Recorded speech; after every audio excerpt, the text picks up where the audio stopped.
তোর মতো সুন্দরী মেয়েদের দিকে সবাই হা করে তাকিয়ে থাকে, আর দেখ ছেলেটা একবারও তোর দিকে তাকাচ্ছে না। আমি কি ওকে দেখানোর জন্য সাজুগুজু করে আসি নাকি? আর টাকাটা হবেই বা কেন? আমি কি খুব শক্ত? কেন তাকাইলো না?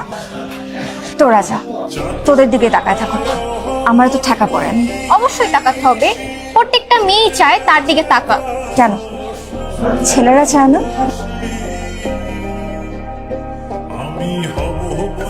সারাদিন টোটি করলে হইব? আচ্ছা, ওই মেয়েটা এমনি করে বসে আছে কেন? শুনলাম ওর নাকি রেজাল্টটা তোরা ভালো হয় না। ঠিক আছে, তোরা থাক। আচ্ছা আসতেছি। তোমাকে হাসি মুখে সুন্দর মানায়। আমার রেজাল্ট আমি জানি, ক্যাম্পাসের সিনিয়র হিসেবে বলছি, এরপর যদি কোনো বিষয়ে কোনো হেল্প দরকার হয় আমাকে জানাবে, ঠিক আছে?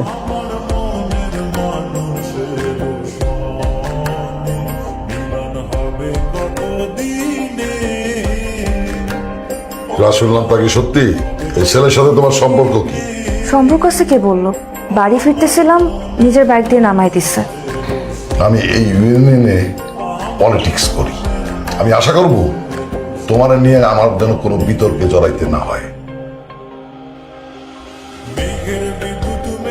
আমার ব্যাপারে তোমার কিছু জিনিস জানা দরকার। ছোটবেলায় বাবা মাকে হারানোর পর আমি একাই বড় হই। তারপর থেকে বলতে পারো আমি আমার বন্ধু বান্ধবদের সাথে বড় হয়েছি।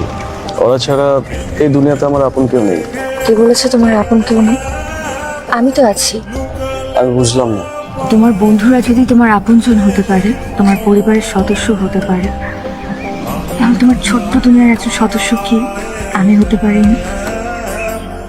তুমি কি সারা জীবন আমার সাথে থাকবে? কখনো কিন্তু ছেড়ে যেতে পারবো না। ঠিক আছে, কিন্তু আমার সাথে কিন্তু অনেক অপ্রয়োজনীয় কথা বলতে হবে। তাই? আমি এমনি তো অনেক অপ্রয়োজনীয় কথা বলি। আমাকে নিয়ে পুরো শহর ঘুরে বেড়াতে হবে, আমাকে প্রতিদিন বাসায় ড্রপ দিতে হবে, আর আমি যখন চাইবো আমাকে নিয়ে ঘুরতে বের হবে, তাহলেই হবে। মুশফিক ভাই নয়নতারাকে আংটিটা পরিয়ে দিলেন। আরে ধুর, এটা তো খুবই কম দামি একটা জিনিস। দামের কথা কখনো বলতে হয় না, দাম বলে যায় ছোট লোকেরা। তাছাড়া এটা আমার কাছে অনেক দাম। দেখো মা, যখন তোমার মারা যায় তোমার বয়স তখন 2 বছর। তোমার সুখের কথা চিন্তা করে আমি বিয়ে শাদী করি নাই। কেন করি নাই জানো? তুমি যাতে ভালো থাকো। দুনিয়ার কোনো বাবা মাই চায় না তার মেয়ে কষ্টে থাকো, তুমি সুখে থাকো, সেটাই আমি চাই। কিন্তু ওই ছেলে কোনোদিন তোমারে ভালো রাখতে পারবো না। তোমার যেটাতে ভালো হয় সেটাই আমি করব। বাবা, ওরে আমি কোনোদিন কষ্ট পাইতে দিই নাই। তোমার বাবা আমার বন্ধু, আমি চাই তোমাদের পরিবারে আমার মেয়ের যেন কোনো আলোচনা না হয়। আরে বন্ধু, তুই তোর মেয়ে নিয়ে এত চিন্তা কেন করছিস? হ্যাঁ? তোর মেয়ে এতদিন তোর ঘর আলো করেছিল, এখন থেকে আমার ঘর আলো করবে। তাহলে তুই যদি বলিস, তাহলে কাজী সাহেবকে বলি বিয়ের কাজটা শুরু করতে। শুরু করো। কাজী সাহেব, শুরু করেন। আলহামদুলিল্লাহ। হ্যাঁ হ্যাঁ, বিয়ে পড়ান জলদি জলদি। কি হয়েছে তোমার? এমন করতেছো কেন? এটা কারণটি? মায়ের আন্টি, এমনিতেই পড়ছিলাম। মুশফিক, আমার না ভালো লাগতেছে না, তুমি আমাকে একটু জড়ায় ধরবা। আমার না এখানে ভালো লাগতেছে না, আমাকে বাসায় নামাই দিবা।